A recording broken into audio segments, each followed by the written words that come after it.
Hello friends, जय श्री राम। मैं हूं डॉक्टर उमाश्री। मैं अपने यूट्यूब चैनल में आपका स्वागत करती हूं। आज मैं आपको बहुत ही ख़ास जानकारी देने जा रही हूं। अक्सर हर स्त्री की तमन्ना होती है जो विवाहित होती है, और उस स्त्री की ये तमन्ना होती है कि वो पति के कंधे पर ही जाए जब भी इस दुनिया से जाए। और अखंड सौभाग्य की कामना के लिए महिलाएँ बहुत से व्रत करती हैं। लेकिन ज्योतिषीय दृष्टिकोण से यदि देखा जाए तो कुछ खास ग्रह होते हैं जो उनको ये मौका प्रदान करते हैं। और क्योंकि स्त्री का ऐसा समझा जाता है कि जो सुहागन जाती है दुनिया से, वो बहुत ही भाग्यशाली होती है, क्योंकि वैधव्य भोगना एक स्त्री के लिए अत्यंत ही दुरूह कार्य है। और जो स्त्री वैधव्य को भोगती है वो ही समझती है कि उसके लिए जीवन में कुछ भी नहीं बचा है।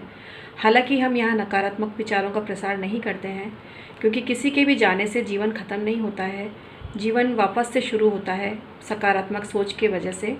तो इसलिए ऐसी स्त्रियों के साथ यदि किसी स्त्री के साथ कुछ गलत हुआ है और उनको वैधव्य भोगना पड़ रहा है तो वो निराश ना हो और जीवन में आगे के मार्ग को तलाशें।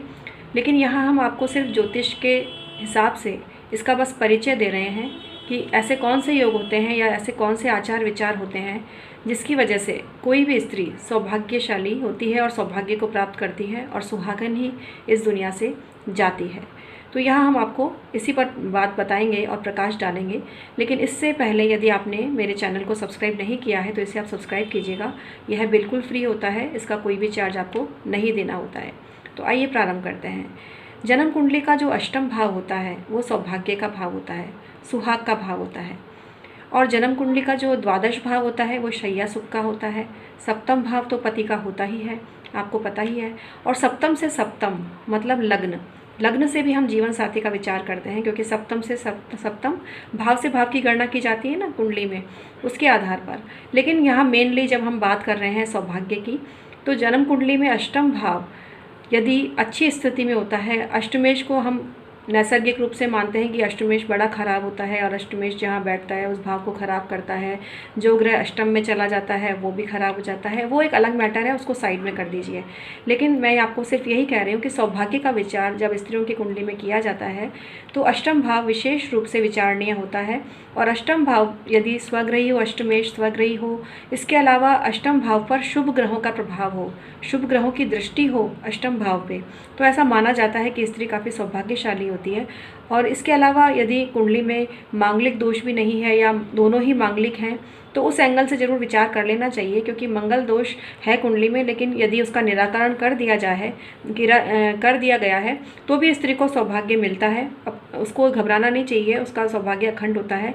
इसके अलावा यदि आप पाम रीडिंग करते हैं, हस्तरेखा अध्ययन करते हैं, तो हस्तरेखा में भी जिस स्त्री के जो विवाह रेखा होती है कनिष्ठिका उंगली के नीचे और हृदय रेखा के बीच में, यानी बुध पर्वत के आसपास, बुध पर्वत में ही मतलब ऑलमोस्ट, वहाँ पर जब रेखा होती है तो वो रेखाएं हृदय रेखा से जस्ट ऊपर की तरफ होती हैं, कनिष्ठिका उंगली से पहले। तो जो रेखा जितनी नज़दीक होती है उतना जल्दी विवाह होता है, ये तो आपको पता ही होगा। लेकिन यदि ये रेखा, इस रेखा पर अचानक से तिल बन जाए या ये रेखा तिल से शुरू हो तो ऐसा माना जाता है कि स्त्री को वैधव्य दुख देखना पड़ेगा, झेलना पड़ेगा। लेकिन जिनकी ये रेखाएं बहुत ही स्पष्ट और बहुत अच्छी बनी हुई होती है तो ऐसा माना जाता है कि उनको अखंड सौभाग्य की प्राप्ति होगी। इसके अलावा हथेली में भी गुरु पर्वत और जन्म कुंडली में भी गुरु की अच्छी स्थिति, इसके अलावा सप्तम भाव का भी अच्छी स्थिति में होना काफ़ी अच्छी स्थिति को दर्शाता है। तो ये सारी बातें हैं। इसके अलावा महिलाएं सौभाग्य के लिए बहुत से व्रत करती हैं और हर धर्म और हर उसके हिसाब से बहुत से व्रत बताए गए हैं। लेकिन जो स्त्रियां मंगली हैं वो मंगला गौरी माता का व्रत करें और पार्वती जी से सुहाग मांगें तो उनको भी अखंड सौभाग्य की प्राप्ति हो सकती है। तो ये तो थी कुछ खास जानकारी जो मैंने सौभाग्य संबंधी आपको दी। मेनली इसमें अष्टम भाव का ही विचार किया जाता है। इसके अलावा कुछ खास आदतें भी होती हैं जो स्त्रियों को अनिष्टकारी स्थिति देती हैं। और मैंने कई ऐसी वैधव्य वाली महिलाओं का अध्ययन किया, उनकी कुंडली का विश्लेषण किया या उनकी जो आदतें थी उस पर दृष्टिपात किया, तो उसके द्वारा मैंने ये पाया कि कुछ ऐसी खास आदतें थी जिन्होंने उनको वैधव्य की ओर धकेला। और ये कौन सी आदतें थी ये मैं आपको बताती हूँ कि कुछ लड़कियाँ ऐसी थीं जो पीरियड्स के टाइम में, जिस समय पीरियड्स आता है तो वो अपने अंडर गारमेंट इस तरह से सुखाती थी कि उनके पीरियड्स पे कुछ पीरियड के मतलब ब्लड के कुछ धब्बे वगैरह उनके गारमेंट पर रहते थे और वो सोशली कहीं भी सुखा देती थी, लोग उसको देखते थे, मतलब बहुत बैड हैबिट टाइप की थी उन युवतियों में।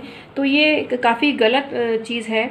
अपने गारमेंट इस तरह से सुखाने चाहिए, एक सभ्य तरीका होना चाहिए। इसके अलावा जो स्त्रियां अपने पैड वगैरह भी बिना धोए, क्योंकि पुरानी स्त्रियां तो उसको वॉश करके फेंकती थी, आजकल ये ट्रेंड नहीं है। आजकल तो सैनिटरी नैपकिन का ज़माना है, उसको फोल्ड करके फेंक दिया जाता है।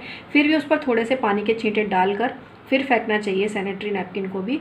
इसके अलावा जिसको बोलते हैं कि पति के घर से जाने के तुरंत बाद ना तो सिर धोना चाहिए, ना झाड़ू लगानी चाहिए, ये तो वैसे मैं पहले भी बता चुकी हूँ। इसके अलावा एक चीज़ का और ध्यान रखना चाहिए कि जब भी बिस्तर वगैरह जिस पे आप सोते हैं रात को, तो उस बिस्तर पे कभी भी, जो कई लोगों को मैंने देखा बाई झाड़ू वगैरह उसके ऊपर भी सीकों वाली झाड़ू से गद्दा साफ़ कर देती है, तो उस पर आपको कभी भी झाड़ू नहीं फेरनी चाहिए। इसके अलावा जब भी आप कोई सौभाग्य का व्रत करते हैं तो आपको तुरंत कपड़े चेंज नहीं करने चाहिए। जैसे सौभाग्य के लिए कुछ भी व्रत होते हैं, जैसे करवा चौथ माता का ही व्रत या कोई भी व्रत आप करते हैं, उसमें जब भी आप कोई साड़ी वगैरह उसके निमित्त ज्वेलरी पहनते हैं, तो जब भी आप, जैसे ही व्रत आपका पूरा हो और आपको लगता है कि भाई अब रेस्ट करें, पूरा दिन हो गया, तो तुरंत अपने कॉस्ट्यूम कभी भी चेंज मत करिएगा, और उन कॉस्ट्यूम को आप हमेशा थोड़ी देर के बाद चेंज करिएगा। और इसके अलावा ऐसे कपड़े कभी भी फोल्ड करके नहीं रखने चाहिए, उनको खुला ही छोड़ देना चाहिए। यदि साड़ी है, चुनरी है, जो भी आपने ओढ़ी है, उनको फोल्ड करके तुरंत अलमारी के भीतर नहीं रखना चाहिए। ये इस बात का प्रतीक है कि आप उस चीज़ को समेटने में लगे हो। उनको खुला छोड़ दीजिए, हो सके तो अगले दिन उनको तय कीजिए और फोल्ड कीजिए। तो ये कुछ ऐसे सिंबल होते हैं जिसके द्वारा आप सौभाग्य को प्राप्त कर पाएंगे, ऐसा बड़े बूढ़े बताते हैं। तो आज का वीडियो मैं समाप्त करती हूँ। मुझे लगता है आपको काफ़ी जानकारी मिली होगी इससे। तो बहुत बहुत धन्यवाद।